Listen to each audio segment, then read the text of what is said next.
আমাদের পেছনের বাড়িটা একজন সাহাবীর বাড়ি। এই সাহাবী বদর যুদ্ধে অংশগ্রহণ করেন। উনি আকাবার শপথেও অংশগ্রহণ করেন, যেটা আল্লাহ রাসূল সাল্লাল্লাহু আলাইহি ওয়াসাল্লাম হিজরতের আগে ছিল। এই বাড়িটা এখানে কেন সেটার পেছনে একটা কারণ আছে।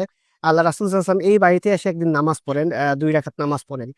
আ বদর যুদ্ধে অংশগ্রহণকারী সেই সাহাবী একসময় দৃষ্টিশক্তি হারিয়ে ফেলেন। উনি অন্ধ হয়ে যান। উনি মসজিদে যেতে পারতেন না। উপরন্তু উনার বাড়ির সামনে একটা খাল ছিল। বৃষ্টি হলে এইখানে পানি জমতো। ফলে উনি স্বাভাবিকভাবে মসজিদে যেতে পারতেন না। যখন এইরকম অবস্থা দাঁড়ায় তখন উনি আল্লাহ রাসূল সাল্লাল্লাহু আলাইহি ওয়াসাল্লামের কাছে একটা অনুরোধ করেন। আল্লাহ রাসূল সাল্লাল্লাহু আলাইহি ওয়াসাল্লাম যেন উনার বাড়িতে এসে নামাজ পড়েন। ফলে উনি আল্লাহ রাসূল সাল্লাল্লাহু আলাইহি ওয়াসাল্লাম যেই জায়গায় নামাজ পড়বেন সেই জায়গাটাকে উনি মুসল্লা বানাবেন। সেই জায়গাটাতে উনি সবসময় নামাজ পড়বেন। এরকম একটা কারণে আল্লাহ রাসূল সাল্লাল্লাহু আলাইহি ওয়াসাল্লামকে সেই অনুরোধটা রাখেন।